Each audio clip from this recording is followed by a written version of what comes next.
My sister loved rubbing her perfect life in my face, so when she brought home a Special Forces war hero fiancé, she made sure to mock my boring military desk job. But she didn't know my job was a cover. And she definitely didn't know her hero's darkest secret. I sat in my car for a full 10 minutes in my parents' driveway, staring at the pristine suburban house, trying to mentally shift gears. 72 hours ago, I was breathing in the metallic, dust-choked air of a forward operating base in northern Syria. Now, I was in a manicured neighborhood in Virginia, surrounded by the smell of freshly cut grass and blooming hydrangeas. The transition is always the hardest part. The silence of the civilian world is deafening. I checked my reflection in the rearview mirror. I looked exhausted. The dark circles under my hazel eyes were impossible to hide with concealer, and my hair, usually pulled into a strict regulation bun, hung in loose waves that felt completely foreign to me. I took a deep breath, smoothing down the lapels of my dark navy blazer. Pinned to the left collar, completely unnoticed by anyone who didn't know exactly what to look for, was a small, matte black shield, struck through with a silver dagger. It was a unit pin, unofficial, unlisted on any public Department of Defense website, and only issued to the members of a highly classified Joint Special Operations Intelligence Task Force. To the world, and more importantly, to my family, I was Captain Riley Mercer, a glorified supply and logistics officer at the Pentagon. I ordered blankets, managed Excel spreadsheets, and tracked shipping containers. That was my cover story, meticulously crafted and legally binding. To the Department of Defense, I was a targeting intelligence officer. My job was to find the worst people on Earth so the guys with the night vision goggles and suppressed rifles could kick their doors down. I stepped out of the car, grabbing the bottle of Cabernet I'd brought, and walked up the front path. Before I even reached the door, it swung open. "Riley, you made it." My mother Diane enveloped me in a hug that smelled of expensive perfume and roasted garlic. "I was so worried your flight from... where was it? Germany? I was worried it would be delayed."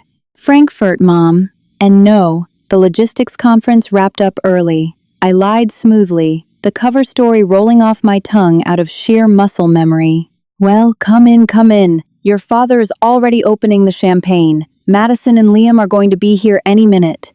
Just hearing my sister's name made my shoulders tense. Madison was 2 years younger than me, but in our family hierarchy, she was the undisputed queen. She was a real estate agent with perfect blonde highlights, a pristine Instagram grid, and a lifelong dedication to making sure everyone knew she was winning at life. We were opposites. Where I was quiet and private, Madison was loud and intensely competitive. For the last 6 months, Madison's entire personality had revolved around one thing: her new fiancé, Liam. According to Madison, Liam was a god among men. He was a former Army Green Beret, a Tier 1 operator, a decorated war hero who had single-handedly taken out terrorist cells in the Middle East. Every family group chat was flooded with pictures of Liam looking stoic in tactical sunglasses, or Madison gushing about how hard it was to be the partner of an alpha male warrior. Whenever she brought him up, she always managed to use him as a weapon against me. Liam was doing a halo jump into enemy territory last night. She had texted me on my birthday. "I know you're just doing supply audits, Riley, but you military girls should really appreciate what the real soldiers do out there." I had read that text while wiping blood off my boots after a raid in a completely undisclosed location, just shaking my head. I never corrected her. I couldn't. I walked into the kitchen where my dad, John, was struggling with a champagne cork. "Riley," he grinned, abandoning the bottle to give me a bear hug. "Look at you. You look like you need a month of sleep. They working you that hard at the supply depot?" "End of the fiscal year, Dad. Lots of inventory to count." I smiled, taking the champagne bottle from him and effortlessly popping the cork with my thumbs.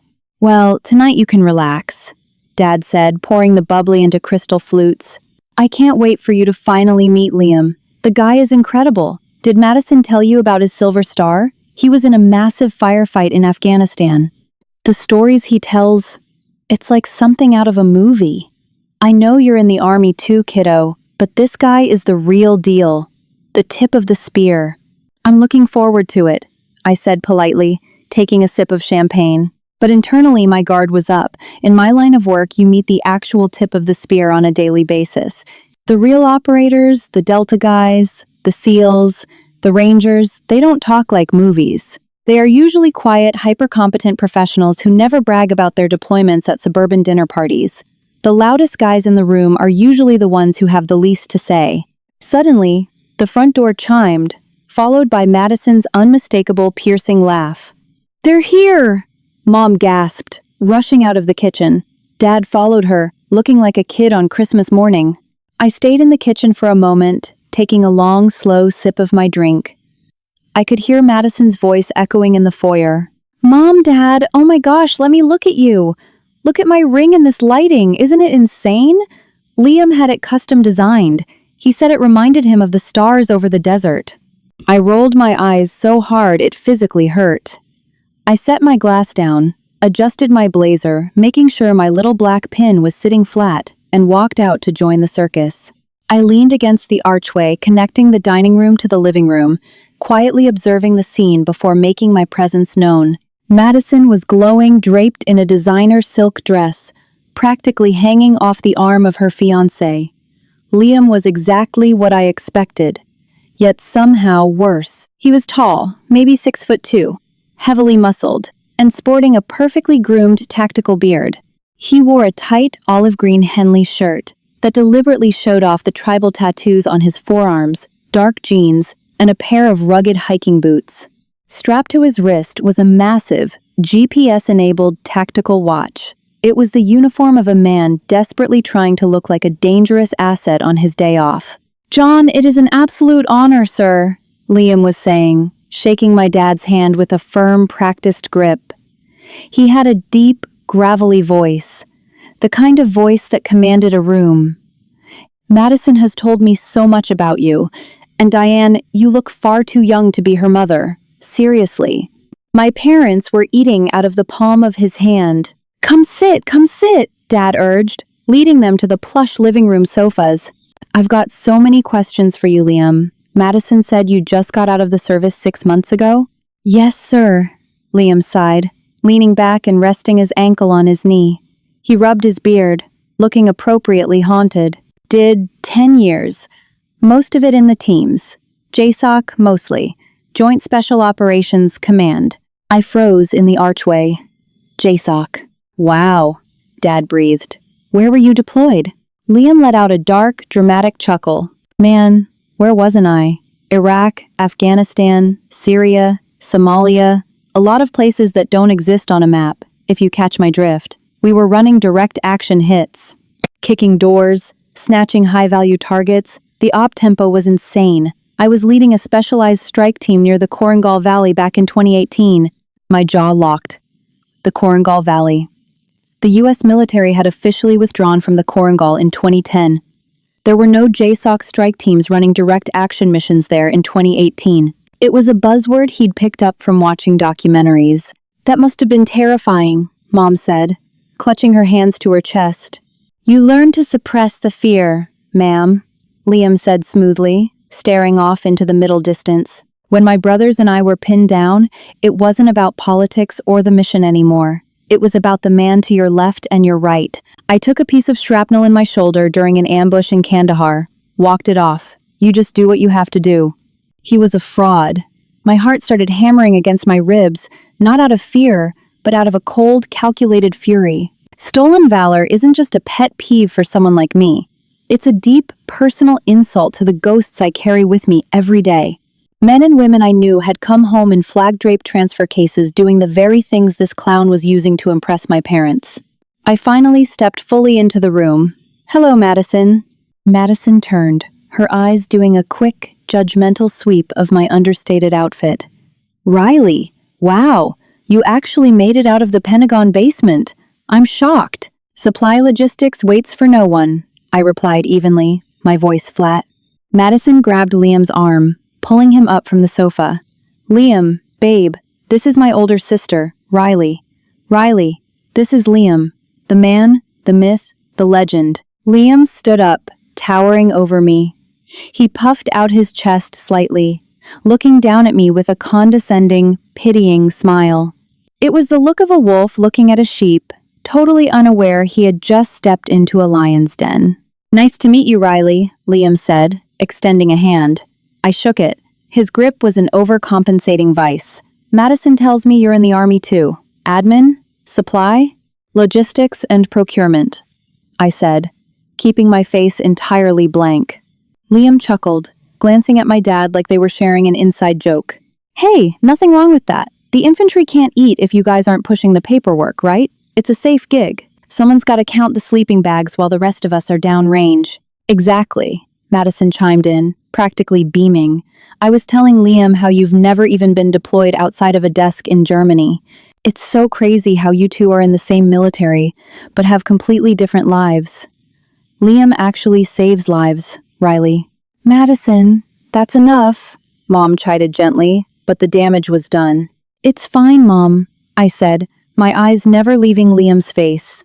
"Liam's right. It takes a special kind of person to operate downrange, especially JSOC." "You said you were running direct action hits?"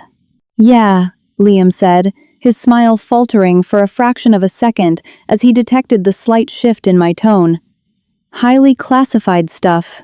"I bet," I said softly. I took a step closer to him. "You know, it's funny. I do some procurement for the special operations community. What group were you with? 5th? 3rd? Or were you over at Bragg with the big boys?" Liam blinked. The lingo was a little too specific for a supply clerk. Yeah, Bragg. Mostly attached to an ODA, but like I said, mostly black book stuff.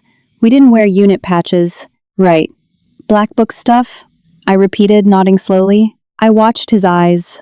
I watched him try to maintain his swagger, but as his gaze flicked down from my face, it landed on the left lapel of my blazer. He saw the pin, the matte black shield, the silver dagger. At first, there was no recognition, just a blank stare at a piece of metal. But then, as the seconds ticked by, I watched a horrific realization bloom across Liam's face. The color rapidly drained from his cheeks, leaving him a sickly, pale gray. The arrogant gleam in his eyes vanished, instantly replaced by a stark, primal panic. He knew the pin. Only someone who had crossed paths with Task Force 88 would recognize it. We didn't wear them on uniforms. We only wore them in civilian clothes, specifically to identify ourselves to other operatives, or to the high-level assets we managed. And suddenly, looking at the exact shape of his jawline beneath that fake tactical beard, my own memory clicked into place. I wasn't just looking at a man committing stolen valor, I was looking at a ghost from my own files. 5 years ago, Bagram Airfield, Afghanistan. Before I was a targeting officer, I was an intelligence lieutenant assigned to an internal anti-corruption task force. We were hunting a ring of American personnel who were stealing classified night vision goggles and encrypted radios to sell on the local black market to the Taliban. It had taken me 3 months to build the case. When the military police finally kicked the door down on the barracks room, I was standing right behind them. We had caught a cowardly, trembling supply specialist named Hayes trying to flush burner phones down a toilet. He hadn't been a Green Beret. He hadn't been JSOC. He had been Specialist Liam Hayes, a disgraced logistics clerk who was court-martialed, dishonorably discharged, and sent to a federal military prison in Leavenworth for treasonous theft. And the interrogator, who had broken him in the holding cell, wearing a black fleece jacket with that exact same silver dagger pin? That had been me. Liam took a physical step backward, bumping into the coffee table. His chest was heaving. He was staring at me, not as his fiancé's boring sister, but as the Grim Reaper who had destroyed his life half a decade ago. "Liam?" Madison asked, her brow furrowing. "Babe, what's wrong? You look like you've seen a ghost." Liam stammered, his gravelly voice suddenly cracking into a high, reedy pitch. "I need to use the restroom." He turned and practically bolted down the hallway. The room fell dead silent. My dad looked confused. Madison looked annoyed. But I just smiled, taking another sip of my champagne. The hunt was on. The water in the hallway bathroom ran for a solid 5 minutes before Liam finally emerged. When he walked back into the living room, the confident, swaggering operator was completely gone. He looked like a man walking to his own execution. His complexion was ashen, and a fine sheen of sweat coated his forehead. He avoided looking in my direction entirely, choosing instead to focus intently on the Persian rug beneath our feet. "You okay, babe?" Madison asked, her voice laced with genuine concern. She reached out to touch his arm, but he flinched slightly, pulling away before catching himself and offering a weak, trembling nod. "Yeah," Liam muttered, his voice stripped of its gravelly depth. "Just a sudden migraine. Must be the jet lag catching up with me." "Jet lag from where?" I asked, my tone light and conversational. "I thought you got out 6 months ago. Have you been doing some private contracting overseas since then?" Liam swallowed hard, his Adam's apple bobbing nervously. "No, just traveling, decompressing. You know how it is." "I don't, actually," I replied, taking a seat directly across from him. I crossed my legs, resting my hands neatly in my lap. "I just count the sleeping bags, remember? I've never been on the sharp end of the spear. But I am fascinated by your career, Liam, truly. Dad was saying you won a silver star?" My father, oblivious to the lethal tension, suddenly strangling the room, eagerly jumped back in. "That's right. Madison showed me a picture of the citation." "Liam, you should tell Riley about that ambush in Kandahar. It's unbelievable." Liam looked like he wanted the floorboards to open up and swallow him whole. It's not something I like to talk about, John. The memories are dark. I lost good men." "I completely understand," I said smoothly, my voice dripping with weaponized empathy. "It's a heavy burden. But you know, Liam, my logistics unit actually processes the administrative paperwork for high-level valor awards. Silver stars, Navy crosses, medals of honor. What year was your citation awarded? I might have processed the requisition for the actual medal." 2018, Liam stammered, his eyes darting frantically toward the front door. "Late 2018. I smiled. A cold, hard smile. Underneath the table, my thumbs were flying across my phone screen, sending a highly encrypted message to a trusted contact at the Pentagon Special Agent Brooks. I needed the unclassified, publicly releasable summary of a specific court-martial from 5 years ago. "Late 2018, I repeated. "Fascinating. Because earlier you said you were in the Korangal Valley in 2018. The Korangal is in Kunar province. Kandahar is on the complete opposite side of the country. That's a hell of a commute for a firefight."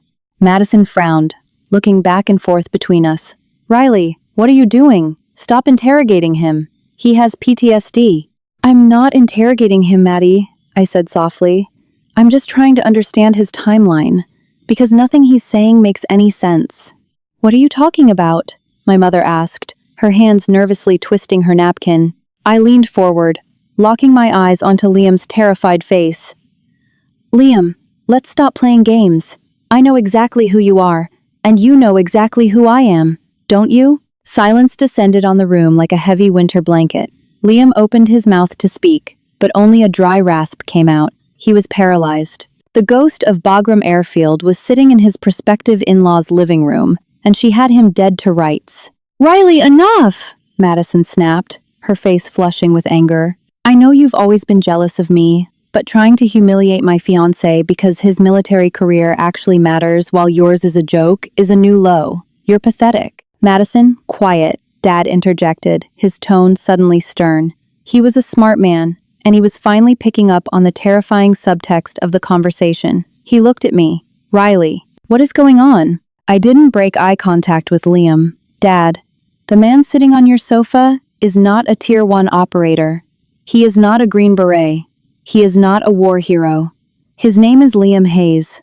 He was a supply specialist, ironically, exactly what he mocked me for being. And he never fired a single weapon in combat." I pulled my phone out of my pocket. Special Agent Brooks was fast. The PDF file was already sitting in my secure inbox. "Let's look at the reality, shall we?"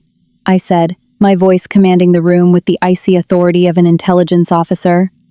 Madison stood up, her fists clenched. "You are a liar! You made that up. Liam, tell them she's lying." Liam just put his head in his hands, his broad shoulders shaking. He can't, Madison, I said quietly. Because 5 years ago, at Bagram Airfield, I was the lead intelligence investigator assigned to a corruption task force. We were hunting a ring of insiders who were stealing classified military hardware, night vision optics, laser designators, and secure communications gear, and selling them on the black market to the very insurgents who were trying to kill our real soldiers. My mother gasped, covering her mouth with her hand. And guess who the ringleader was? I continued, pointing a finger directly at the broken man on the sofa. Specialist Liam Hayes. We kicked down his door, caught him red-handed, and I personally interrogated him for 6 hours. He cried like a baby and gave up the names of every single person involved to save his own skin. No, Madison whispered, shaking her head frantically. No, no, no! Liam, look at me! Look at me! She grabbed his shoulder, yanking him upright. Liam's face was wet with tears. The tactical, alpha male facade had completely shattered, revealing the cowardly, opportunistic criminal underneath. Tell them it's a lie! Madison screamed, her voice cracking with desperation. I. Liam choked on a sob, unable to look her in the eye. I just wanted to be someone, Maddie. You loved the hero stuff so much. I just wanted you to be proud of me. Oh my God, my dad whispered, stepping back as if Liam were physically diseased. You stole from our own troops. You armed the enemy. Here is the official, unclassified court-martial summary, I said, dropping my phone onto the coffee table. The screen glowed brightly in the dimming evening light. Read it yourself. He was convicted of multiple felonies under the Uniform Code of Military Justice. Article 108. Sale, loss, damage, destruction, or wrongful disposition of military property. Article 121. Larceny and wrongful appropriation. Article 134. General Article, conduct bringing discredit upon the armed forces. He served 3 years in the disciplinary barracks at Fort Leavenworth, I concluded smoothly. He isn't a retired veteran, he is a convicted federal felon. Madison let out a sound that was half gasp, half sob. She stumbled backward, bumping into an armchair, her perfect silk dress suddenly looking like a tragic costume. She looked at the man she was going to marry, the man she had flaunted to her friends, her family, and the internet. The betrayal in her eyes was absolute. Get out, Madison whispered. Liam reached for her. Maddie, please, I love. Get out, she shrieked, pointing violently toward the front door. Don't you ever speak to me again. Don't you ever come near me. Liam looked at my dad, who stood tall, his fists tightly balled at his sides. You heard my daughter, Dad said, his voice dropping an octave. Get out of my house before I call the police. Defeated, destroyed, and entirely exposed, Liam slowly stood up. He didn't look at Madison. He didn't look at my parents. But as he walked past me, he paused for a fraction of a second. He glanced down at the black and silver pin on my lapel, his eyes filled with a hollow, haunted terror. He knew that the shadow world I inhabited was very real, and he knew he was lucky I had only ruined his engagement. The heavy oak front door slammed shut behind him. The silence that followed was suffocating. My mother was openly weeping, holding a devastated Madison in her arms. Madison buried her face in Mom's shoulder, sobbing uncontrollably as the illusion of her perfect life collapsed into dust. My dad walked over to the coffee table, picked up my phone, and read the court document. He read it in total silence for 2 full minutes before setting it gently back down. He looked up at me, his eyes searching my face as if seeing me for the very first time. You're not a logistics clerk, are you, Riley? Dad asked softly. I looked at my family. The cover story was dead, at least inside these 4 walls. I reached up and gently touched the black shield pinned to my lapel. No, Dad, I replied, my voice steady and quiet. I'm not. What do you actually do? He asked, a mixture of awe and fear in his voice. I find the worst people in the world, I said simply, and I make sure they don't get to hurt anyone else. Madison slowly pulled away from Mom. Her mascara was running down her cheeks in thick black lines. She looked at me, really looked at me, stripping away decades of sibling rivalry and petty competition. There was no arrogance left, only an overwhelming sense of gratitude, wrapped in profound shock. Thank you, she whispered, her voice barely audible. I gave her a small, sad smile and walked over to wrap my arms around her. "I've got your back, Maddie. Always." That night, we didn't drink the champagne. Instead, my dad poured 4 glasses of cheap bourbon, and we sat together in the living room until the sun came up. I didn't tell them the classified details of my job, and they didn't ask. They didn't need to. They finally understood the burden I carried in silence. 72 hours later, I was back on a military transport plane, staring out at the endless expanse of clouds. I was heading back to the dust, back to the shadows, back to the real work. The civilian world was safely behind me once again. I smoothed down my uniform, feeling the familiar, reassuring weight of the unit pin against my chest. I was Captain Riley Mercer, and the hunt was always on. Did Riley's intense story of exposing a fraud leave you absolutely speechless? Stolen valor is a massive betrayal, and sometimes the quietest heroes are the ones who serve right in the shadows.